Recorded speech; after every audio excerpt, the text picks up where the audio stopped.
persistente y si era persistente. ¿Sí? Así se lo aprendieron también, ¿o no? Así no nos tocaba a nosotros. Era severa, moderada, si era intermitente, si era persistente. Pero en ese entonces se encasillaba al paciente con un solo esquema. Esto era una clasificación que no era dinámica. El que era severo persistente siempre iba a estar en severo persistente y no podía ir descendiendo. Actualmente, con el paradigma del control, sí nos permite a nosotros escalonar y generar diferentes terapéuticas.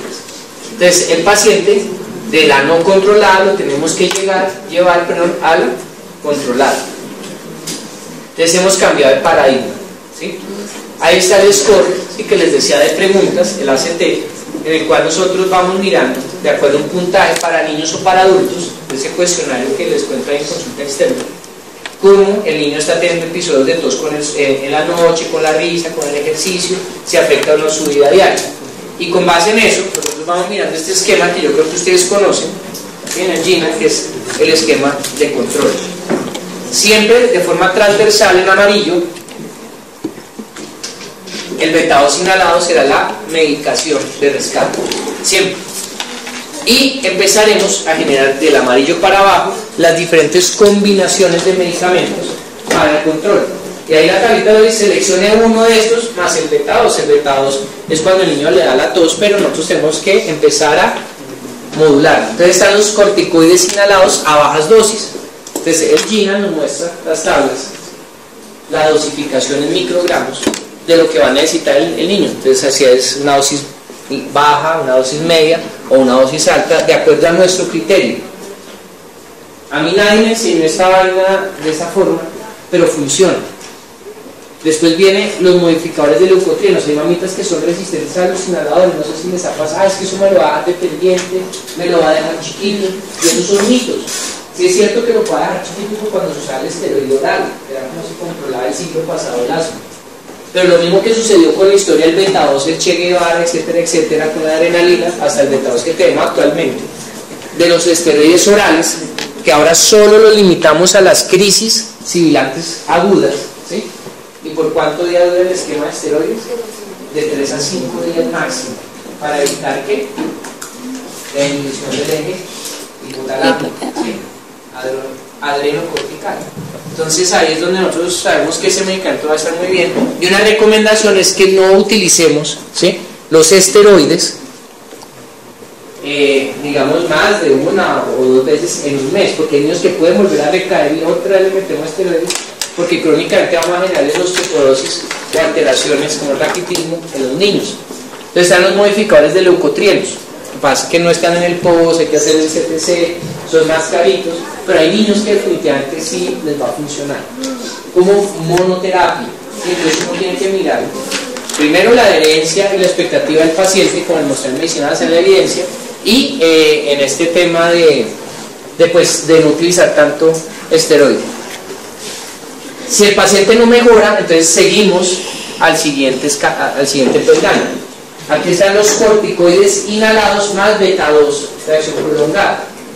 Dentro de eso está el Seretide, creo que ustedes lo han escuchado, ¿sí? Pero eso no se suele utilizar mucho, porque se ha visto que en algunos ensayos clínicos pues la eficacia no está tan comprobada, pero pues sigue estando ahí. En niños menores de 5 años con esteroides inhalados se pueden manejar incrementando a unas dosis moderadas, más o menos de 500 a 1000 microgramos día. Corticoide inhalado a dosis moderadas, tenemos también corticoide a dosis moderadas o bajas más un antileucotrieno. Entonces uno empieza a jugar, ¿sí? Uno empieza ya a mezclar estas opciones. Es que este niño no me sale, si es sintomático, entonces me toca empezar a mezclar.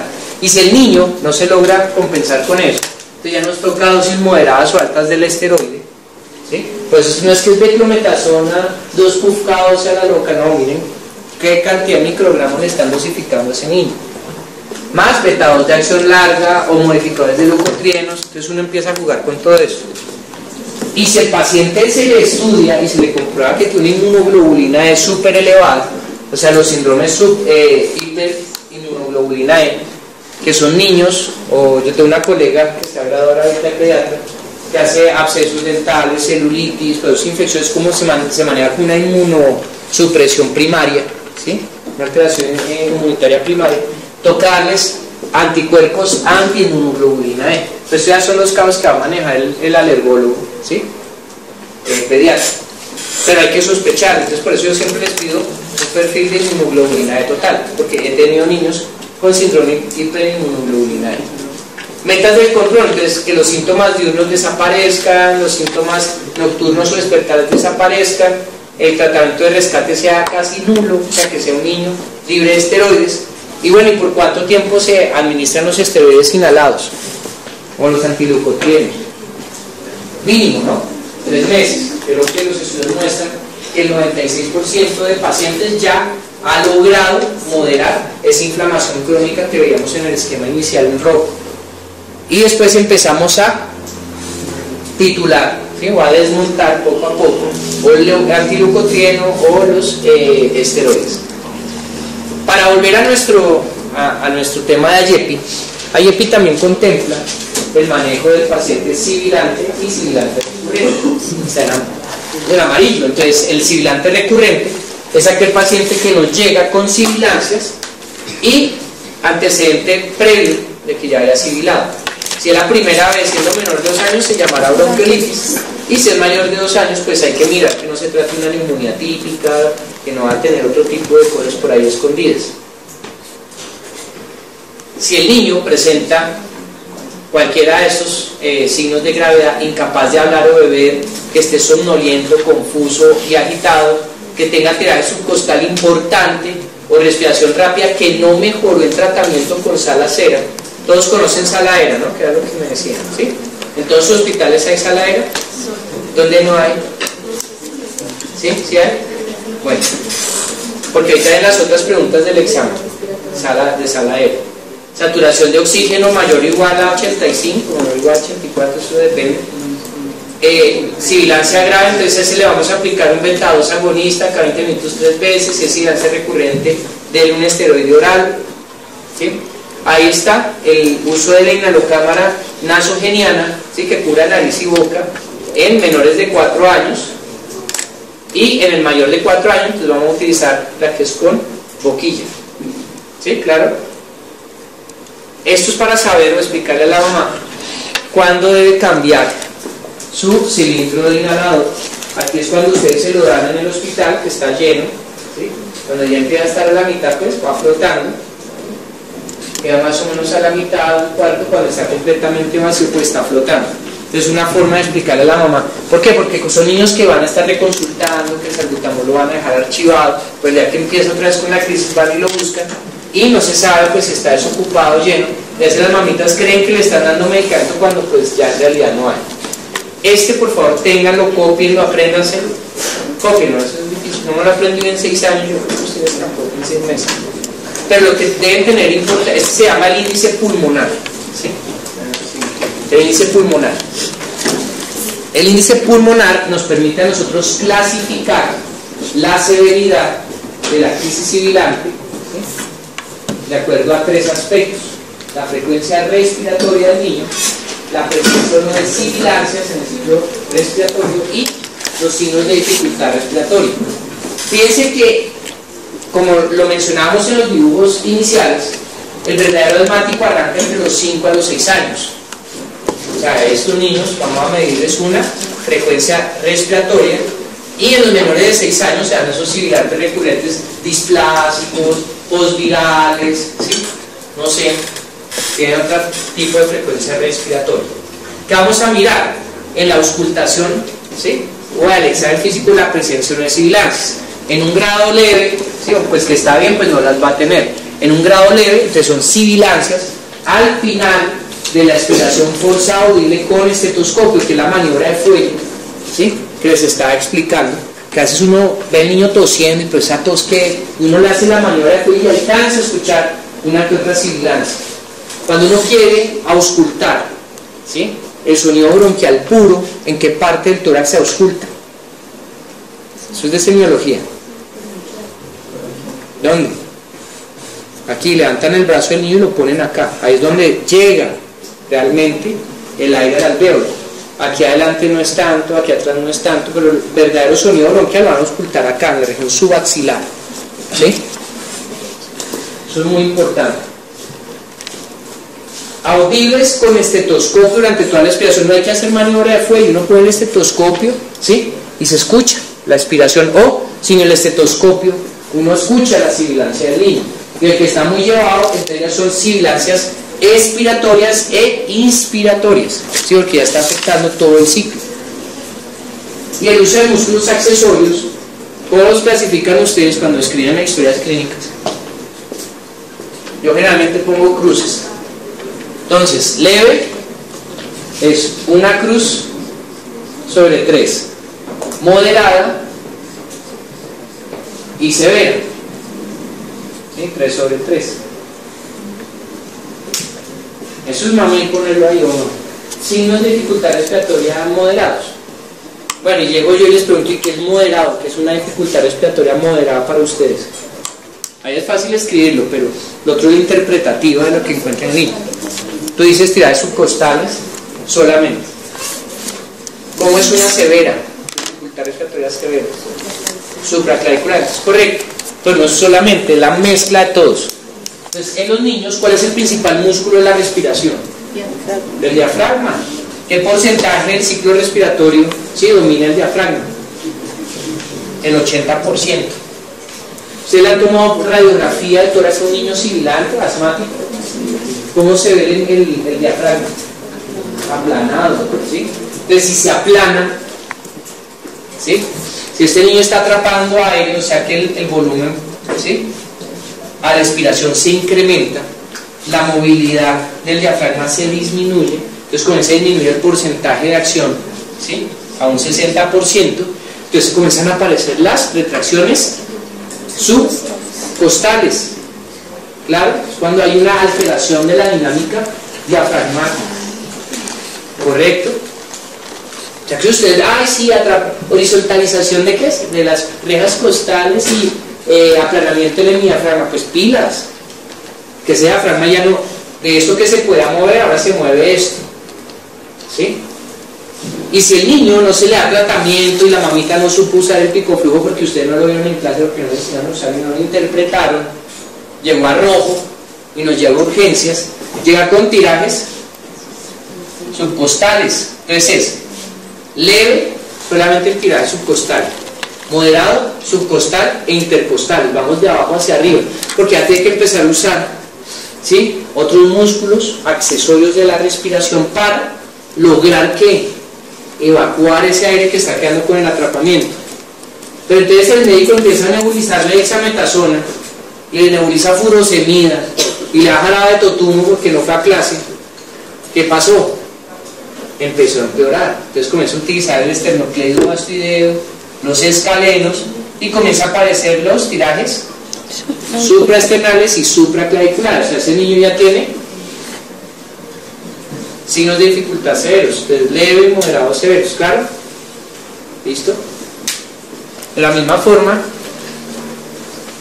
nosotros, casi sigue, tendremos este esquema. Este no está en su AYEP. Estos son los comentarios que yo le tengo a... Espero que en el nuevo siglo... Este es del AYEP del 2005, el que ustedes tienen no sale impreso, no sé por qué. Desde la OPS se les olvidó, pero yo se los traigo acá. Crisis de sibilancia leve, ¿sí?, que es aquel que tiene un índice pulmonar menor o igual a 2. Acá factor es menor o igual. Menor o igual a 2 puntos, ¿sí?, que tiene una saturación adecuada. A ese niño que se le manda para la casa, se le verifica a la mamá que sepa utilizar el inhalador y se le deja su esquema de crisis de 3 a 5 puff durante 8 a 10 días. Administrar un esteroide oral de 3 a 5 días. La dosis de la prednisolona, 1 miligramo por kilo día, ¿sí? Enseñar a la mamá cómo tratar la crisis de asma, enseñar a la mamá las medidas preventivas, enseñar a la mamá los signos de alarma para regresar y consulta de control en 2 días. ¿Claro hasta ahí? Ese es el leve. El moderado, que es el que nos va a entrar a saladera, ¿sí?, ese es el niño que puede llegar con un índice pulmonar entre 3 y 6. ¿Qué significa eso? Que ya tiene algunos tirajes, pero no está tan marcado, que está hipoxémico. Acá dice saturación para la saladera son niños que saturen mayor o igual al 85%. Si tiene 84%, entren de una vez a observación o vuelvan a hacer una medición hecha por ustedes, porque es que a veces el auxiliar sale con un oxímetro, ¿sí?, para adulto, si comienza a bailar el dedo del niño. ¿Ustedes saben usar el oxímetro? ¿Saben cómo funciona un oxímetro? ¿Sí les dio clase de oximetría o no? ¿Han usado un oxímetro? Listo, alcen la mano los que han usado un oxímetro. Yo uso uno todos los días. ¿Listo? ¿Cómo funciona el oxímetro? Vámonos, es algo así, ¿sí? Con un oxímetro de pulso. ¿Qué colocan ahí adentro? El dedo. ¿Qué más pueden poner ahí adentro? Una oreja. ¿Qué más? La oreja, el ala de la nariz, ¿sí? Un dedo. Hay algunos que usan hasta la lengua porque tienen terminaciones, ¿sí?, vasculares. Entonces, en este caso vamos a introducir un dedo. Hay dos diodos, un emisor y un receptor, que tienen un espectro de luz. ¿De qué luz? Luz infrarroja. Entonces, van a tener un espectro de luz infrarroja, ¿sí? ¿Y qué mide esa luz infrarroja? La saturación de hemoglobina, saturación de oxígeno, ¿sí?, de la hemoglobina, cómo está saturando. Y ese espectro rojo, que me voy a borrar yo que ahora quise borrar acá. Vamos a borrar, esto ya quedó claro, ¿sí? Esto, diafragma, inhalador, listo. Vamos a borrar todo esto.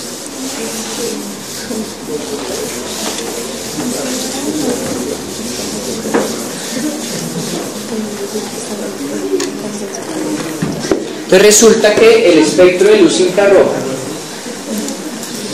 ¿sí?, yo me acuerdo, la amplitud de onda, no me acuerdo en qué se mide, que son nanómetros, correcto. Entonces tenemos entre 900, ¿sí?, y los 600 comienzan los umbrales. Entonces, ¿qué significa eso? Que un niño que tiene oxihemoglobina, o sea, una hemoglobina adecuadamente saturada, el espectro infrarrojo va a estar por acá, ¿sí?, y llega un momento en que no da más. Entonces, cuando uno ve el 99, bueno, pues el 100%, de ahí en adelante ya no da más. Y en casos de reanimación pediátrica, por ejemplo, trauma craneoencefálico, y ustedes ven una oximetría de 99 y tiene una FiO2 de 0.5, hasta el 50%, ¿ustedes qué dicen? Hay que bajarlo, ¿sí? Hay que mantenerlo generalmente entre 95 y 96%. ¿Por qué? Toxicidad por oxígeno, ¿sí? Apoptosis neuronal acelerada. Entonces ustedes le bajan, ay no, bájale al ventilador, al ambú, el que esté, bájale a 0.4, al 40%, empiezan a ver cómo se controla. Este es el ideal, 95 a 96, ¿sí? Y eso lo están midiendo con el oxímetro. Cuando ya llega por debajo de los 600, ¿sí?, ya comienza a aparecer la hemoglobina reducida. Entonces comienza a estar más azul. Y ahí es cuando comienza el oxímetro a pitar y empieza uno a ver cómo va disminuyendo a 84, 82, que uno comienza a darle más duro al ambú, llamen al profe, llamen a todo el mundo, va llegando a 75, va llegando a 72, ¿sí?, y va llegando así hasta que se murió, ¿sí? ¿Por qué? Porque ese es el espectro de onda de luz infrarroja que va sensando y que uno tiene que verificar que las pulsaciones sean las adecuadas, ¿sí? Entonces tienen que mirar el sensor, que la frecuencia cardíaca corresponda a lo que ustedes están palpando en el pulso, ¿sí? Así funciona. ¿Cuáles son los falsos positivos o falsos negativos de esto? Que se mueva, ¿sí? La vibración nos puede alterar, el frío, ¿sí?, la fiebre. ¿Qué más? Que esto esté con esmalte rojo, porque nos va a alterar el patrón de luz infrarroja, correcto. Entonces hay un criterio que es el patrón oximétrico, que yo siempre digo, verifiquen ustedes. A esos que se les hace, ponga el oxígeno mientras se maneja la crisis. ¿El oxígeno funciona en el asma o no? ¿Qué hace el oxígeno? Broncohilatador, ¿sí o no? Pero el oxígeno broncohilata. Póngale un beta 2, dosis de esteroide, y evalúen. ¿Listo?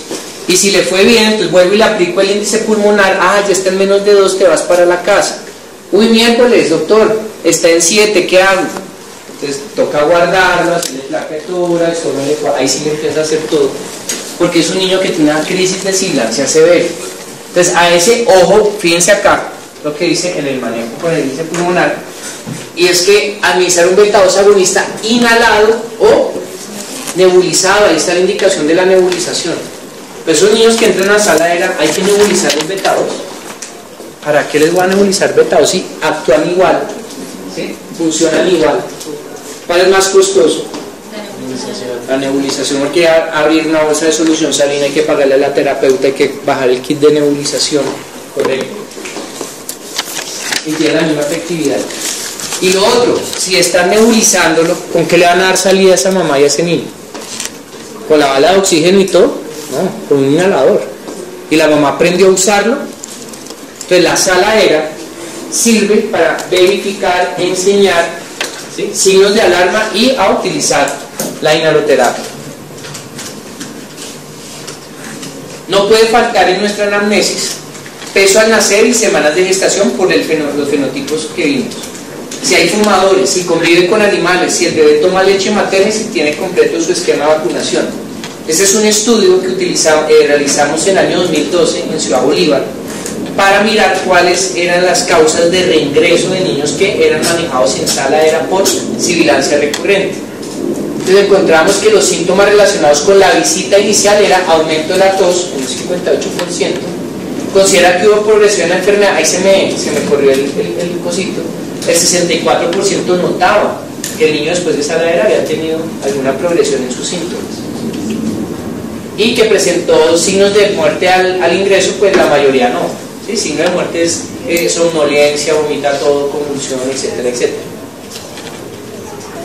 Empezamos a tomar las diferentes variables para mirar cuáles eran las que más peso tenían en los pacientes que no reingresaron. Y encontramos que convivencia con perro, gato, el animal que sea, ¿sí?, generaba un OR de 14. O sea, 14 veces más riesgo si vivo con un perro, un gato, etc. Encontramos que si había un fumador, o sea, es más peligroso que el papá fume, o sea, es preferible que tenga el perro y que el papá no le fume, porque se incrementa hasta 24 veces el OR. Antecedente de prematurez, ese que tuvo un intervalo de confianza mucho mejor, ¿sí?, y era pues un 6.3% de reingreso. O sea que el niño con antecedente de prematurez es un niño que hay que pararle bolas. ¿Por qué? Por lo que vimos. Pudo haber sido displásico o todavía no ha terminado su proceso de alveolización o de formación de las diferentes generaciones de broncos. Y el hacinamiento no nos dio significativo, pero es porque el estudio que hicimos era a nivel individual y no a nivel poblacional, que en diferentes revisiones el hacinamiento sí tiene un peso importante. Bueno, ¿qué es la sala aérea? A ver, tú, ¿qué es la sala aérea? Bueno, en sus hospitales, ¿quiénes tienen sala aérea? Hacen la mano, ahora nadie. ¿Cuántos sale tú? Dinos qué es la sala aérea.